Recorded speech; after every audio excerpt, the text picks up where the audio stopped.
Jóhanna, til hamingju.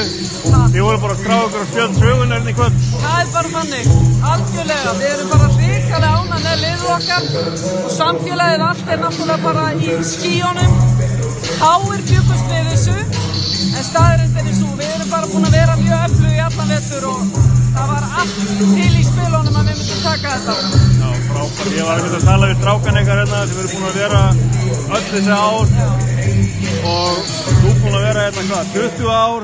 Já, við Raggi, maðurinn minn, við komum hingað þegar var verið að byggja þetta íþróttahús 1989 og þá byrjaði starfi hérna 91 og hann startaði körfuboltadeild og ég byrjaði með fimleikadeild. Svo er þetta náttúrulega bara búið að vaxa og við erum náttúrulega alltaf í kringum þetta og strákarnir okkar og hérna margar fjölskyldur. Það er ekki bara við einn, við erum alveg stór hópur af fólki sem hefur bara verið í kringum boltan og strákarnir náttúrulega verið með okkur hérna.